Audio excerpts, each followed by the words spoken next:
So the Illinois ICAPS Team Teaching Continuum.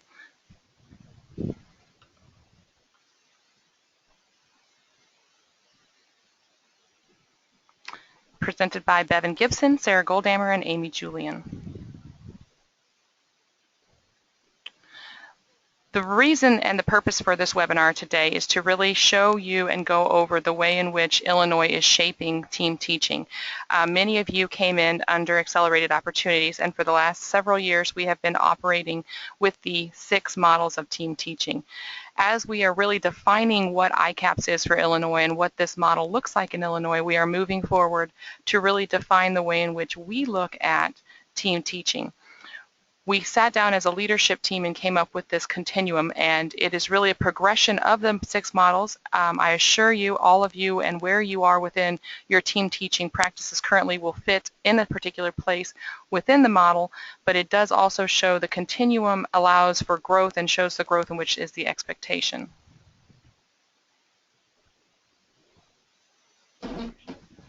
All right, so let's review a little bit what is team teaching. It is, of course, a required component of ICAPS, and it's a partnership of 2 teachers, our CTE and adult education teacher, working together to integrate instruction. And so, as Amy mentioned, this is a continuation what we've learned from 3+ years with accelerating opportunity and what's worked well in our state. And we're kind of moving beyond that. So one of the things that we've learned is that a major part of success in the ICAPS program is effective team teaching. So you've got to have that really effective partnership between those 2 teachers. And to have that, there needs to be a minimum of 50% overlap of instruction. So maybe 25% of that's planning and 25% is the classroom, or there's other combinations. And what we found is some programs were really very effective that had more overlap. So that's just the minimum is 50%.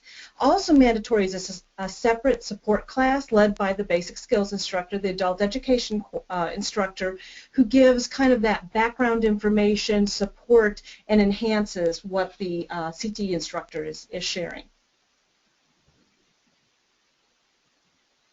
So the recommendations that are coming in, once again, this comes from several years now of experience, is that the basic skills instructor audit the CTE course the term prior to beginning the team teaching, or the other thing they could do is 100% overlap of instruction for the first term of team teaching.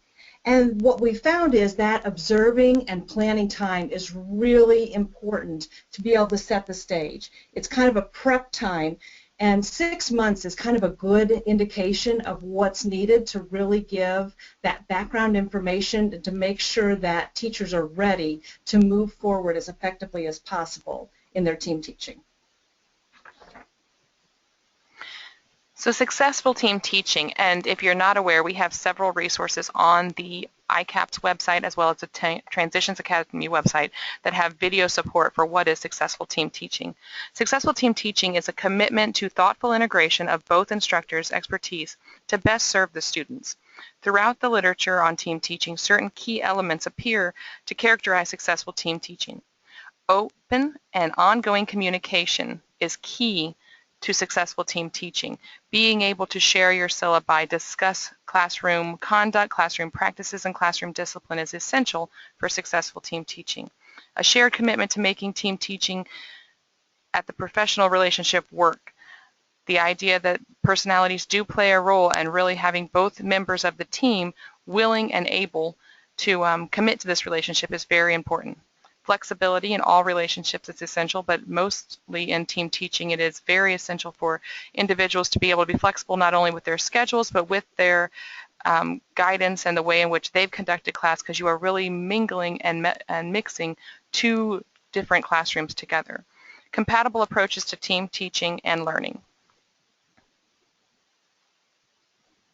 So as I mentioned earlier, within the state of Illinois, we have sat down and we have looked at the idea of team teaching, and we came up with the team teaching continuum. The first stage being observing and planning. As Sarah mentioned, this is ideally a 6-month period where the adult basic education instructor is observing the career and tech ed class or planning with the career and tech ed class, looking at the way in which team teaching will be implemented as they merge the coursework. Stage 2 is traditional team teaching, and this is the same idea that comes out of traditional ways in which we have done team teaching under those 6 models. And then the third stage is collaborative integrated teaching, and this is really the traditional team teaching evolving into a set of teachers that have taught together for a length of time and are familiar and comfortable with one another. This is an example of the model. So let's unpack a little bit the different stages that Amy laid out for you. Stage 1, the observing and planning. And for those of you that are familiar with the 6 models, if you went through that training by NCTN, you might see this as some of the monitoring. So it's a little bit different than that, but if you see some similarities, I just want to mention that to you. And this is where you're in the gate. You're preparing for team teaching. And the CTE instructor assumes the responsibility for instructing the entire class. And the adult ed instructor, the basic skills instructor, maybe circulates around the room, looks and makes sure that the students are understanding, and then kind of gives some feedback. And we see that a lot in the state, and it's been very effective, and it's a good beginning stage for team teaching, because then the adult education teacher can maybe ask questions that the students may or may not be able to either formulate, or maybe they don't feel comfortable asking, and also just kind of clarifying in different words sometimes what the information is that the CT instructor is providing. Another helpful way to think about this is that being able, for the adult education instructor, thinking about what kinds of questions, especially if you're in that auditing part of it, if you're sitting in there saying, okay, if I was a student, what questions would I have? And maybe writing those out and talking about them with the CTE instructor, because another part of observing and planning is that the team teachers communicate and decide in advance what type of information is going to be gathered, and make it a deliberate part of the lesson and not just incidental checks. And so especially in thinking about the evolution of team teaching, as Amy mentioned, people kind of move along in the process. Early on, as you're forming that communication, that trust, it's really important to sit down and talk about how are we going to make this flow in a way that works for our students. That being able to just kind of play off of each other, and that ebb and flow, give and take communication, that's what we want to get to eventually as two teams become more familiar and comfortable with each other. But at the beginning, it's really important that there's a lot of preparation, there's a lot of thought, there's a lot of communication. And as they progress through the observing and planning stage, they move into traditional team teaching. Traditional team teaching is defined as a CTE and basic skills instructor sharing instruction.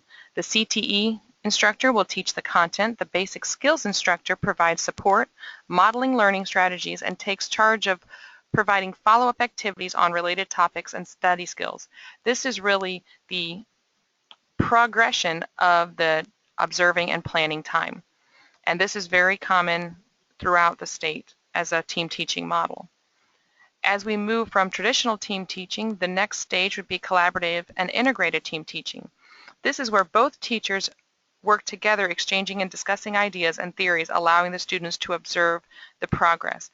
This is a point in which the teachers are both very well versed in the content, and there is not necessarily an expert among the two. The interactions are enhanced, the lessons, by dividing the perspectives, learning from each other, and how the two different perspectives could respectively disagree or agree. It allows for the content to be presented in different formulations and allows then for the teachers to really interact with the students. It also includes participation of students through small groups, student-led discussions, and joint processes. Though this is the most challenging stage of the team teaching continuum, it is the most exciting and engaging for the students. And So here's the model that Amy showed you earlier. Let's kind of take a look at it a little bit again now that you've been through the different stages, and you see how they kind of flow together. And the model, this visual, for those of you who are visual learners, is to kind of help you think about how each stage builds on each other and kind of moves up the continuum. As Amy said, it's a little more complex. Most individuals aren't going to start in that stage 3, the collaborative integrated. They're going to need that observing and planning and moving on to some of the traditional team teaching and then moving up to the collaborative. And I want to just kind of draw a parallel there. So if you're an adult education teacher, your CTE instructor may have shared all of the content information, just as Amy and I talked about the 3 stages. Now you, as the basic skills instructor, might provide the visual, the kind of reaching out and thinking about the different learning styles in the classroom and saying, okay, someone might understand this better if we give them that same information, but in a different way. So that's part of the expertise that's brought into the classroom from the adult education teacher. And thinking about how the team teaching continuum works, let's just kind of unpack that a little bit more. It demonstrates where team teachers can be at a given point, and I think that's really a key part of this, is understanding that we're not going to stay in the same place that we've been. There's a lot of different factors that go into where team teachers might start in the process and where they might be as they go along. So one might be the progress in the process of development and implementation. And experience of one or both instructors. You may hit the jackpot at your program and you have 2 instructors who have a lot of background knowledge. Maybe they've even known each other before, so there's that level of trust. They can move up that continuum pretty quickly because they're ready to jump into that more integrated collaborative teaching. And maybe you have a new program where people don't really understand team teaching yet, so they're going to need to start at the very beginning and kind of really figure out what their role is. The basic skills instructor is going to need to understand the information that's given in that CTE class and those kinds of things. Also, as I mentioned, the level of comfort, trust, and integration between instructors. That most of the time, if they have not had a relationship before, it takes time to build that. They're not going to just jump into that. What might happen also as you move down the road is you have one or the other instructor leave, but one stays. So one part of the team's already very familiar. So their new partner, hopefully they're going to move along very quickly because one person's very experienced already. Or you may have 2 people who have been doing it for a long time, they've moved up the continuum, and then for whatever reason they can't, and you start up with 2 very new people. So again, you're going to probably be moving along this continuum back and forth depending on how each semester goes. And then lastly, the level of familiarity with course content. Some programs have hit the jackpot and they've had a basic skills instructor who's already been in the industry field before. I'm teaching adult education, but I used to be a sheet metal worker. So that person is going to move up the continuum much more quickly, plus the CTE instructor is going to have a level of comfort in what that basic skills instructor's background knowledge is. So they're going to move more quickly than someone who's really starting from square one.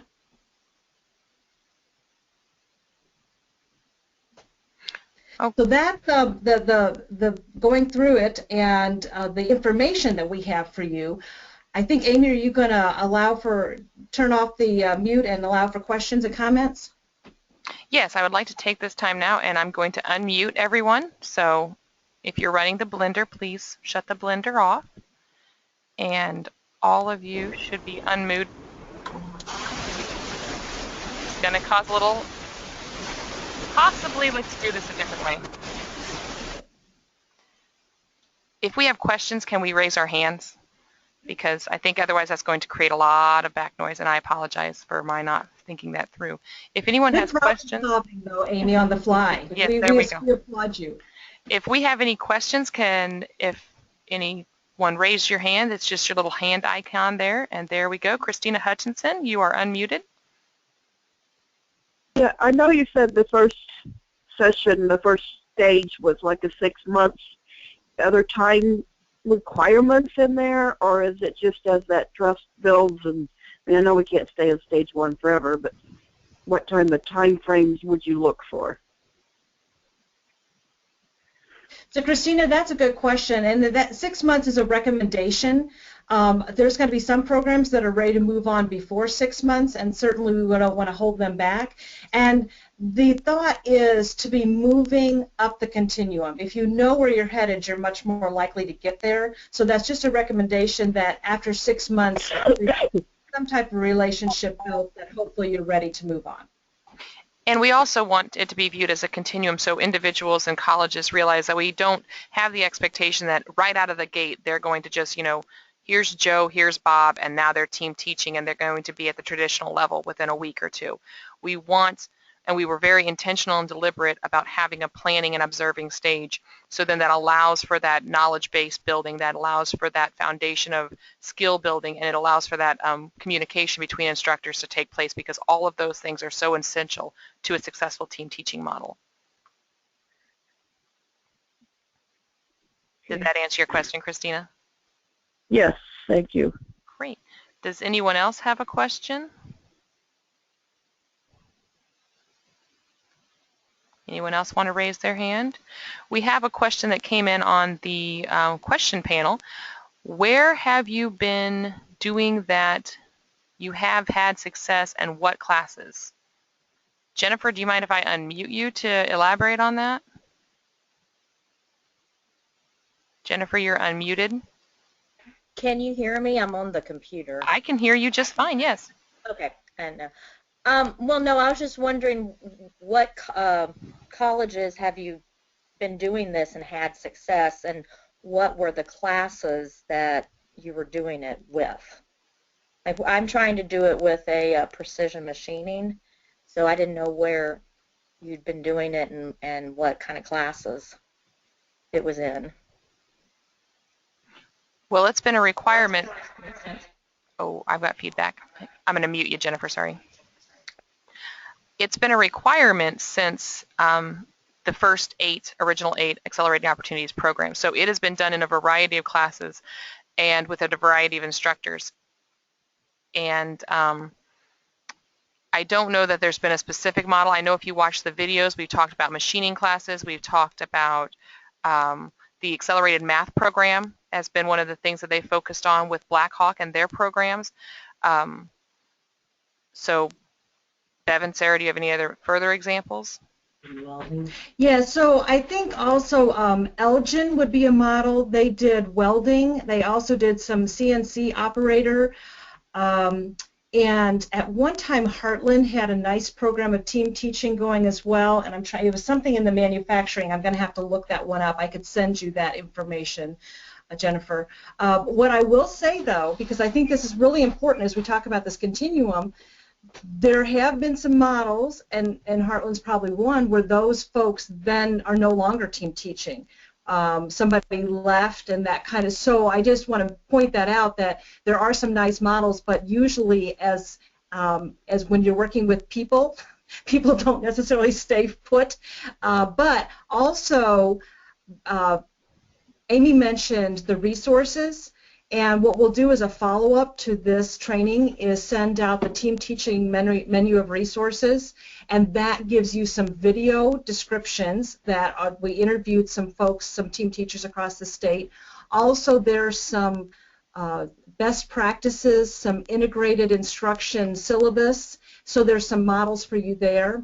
The other thing that's going to be coming down the pike very soon is another webinar that if you want, and this came out of the Transitions Academy, this was a suggestion that we actually go through those resources kind of one by one and lay them out. So if you're the type of person that just wants to see where they are and go from there, we can provide that for you. If you're the kind of person that really wants somebody to walk you through, that's going to be coming in the next couple of weeks. So be looking on the Transitions blog and other places to get that information.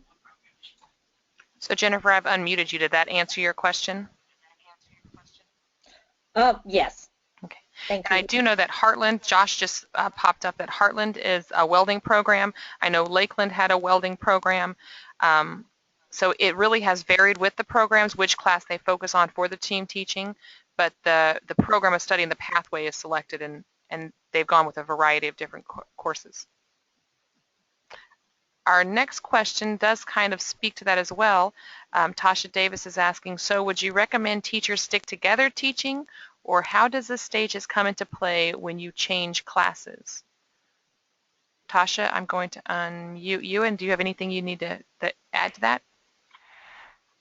Yeah, just wondering, when we have the different sections like Fall 1, Fall 2, Fall 3, and you change instruction, it's kind of hard to build on the stages.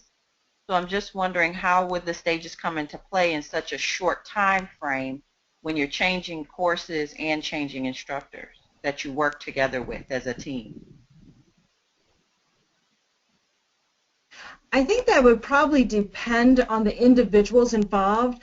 I think for most people, they would like to stay together, because I think the only way to build on this continuum is to spend time together, to have that partnership, to practice, because I think you're going to get better as you understand each other's kind of idiosyncrasies and how you work together. Now, realizing that may or may not be possible depending on the different courses that you're teaching, but I think for the team teaching model, having consistency and continuation would be helpful.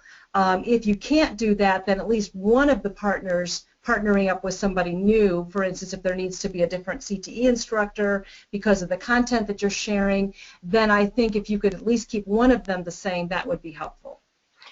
And really what we found is so much of the success in team teaching is created by the relationship and the knowledge base and the content mastering.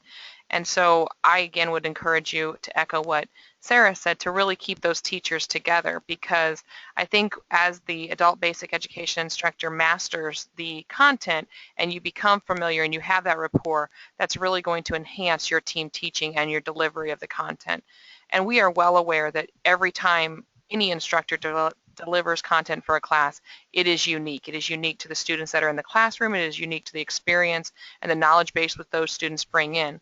So I know we've had some questions as to whether or not the team teacher or the support, the instructor who facilitates the support class should be in there, and I strongly feel that they should, because of the level of communication and collaboration that just really enhances the team teaching experience. I agree. Tasha, did that answer your question then? Yes, it did. Thank you. Awesome. I'm going to mute you again. Anyone else have a question, comment?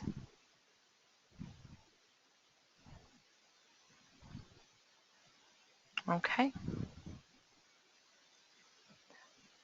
I do want to thank you all for attending. I will be sending out, I have all your emails. You should have received yesterday, and I apologize for not leading with this. Yesterday I sent out the excerpt from the manual, from the ICAPS manual on the team teaching continuum. That is available on the ICAPS website. I will also be sending you, following this webinar, the team teaching menu of resources, so you can explore those. If you have not watched the videos, if you have not really played, if you will, within those resources, I really encourage you to do so. The movement to the continuum does not necessarily impact the resources that, or doesn't at all impact the resources that are available. So really good team teaching is good team teaching. I'm going to unmute Josh. If there are any policy questions or questions about grants or the grant, I'm going to give Josh an opportunity to answer any of those. So if you have a question, please raise your hand, and Josh, I'm going to unmute you.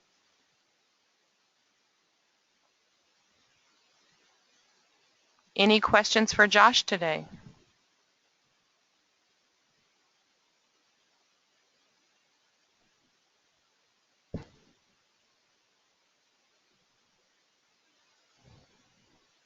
Okay. With that, I thank you all very much for being in attendance and paying attention while we were conducting the webinar. If you have any questions for Bevan, Sarah, myself, or Josh, please always feel free to contact us. We are here as a resource for you and to help you execute this program. And we look forward to seeing you and hearing from you soon. Thank you. Any other closing comments, Sarah, Bevan? No, we're just appreciate all of you being here today, and if you didn't hear at the beginning, Bevan kind of has laryngitis. That's why you didn't hear her. She's a little squeaky. Hello, everyone. There she is. There's your comic relief for the day, if you needed any.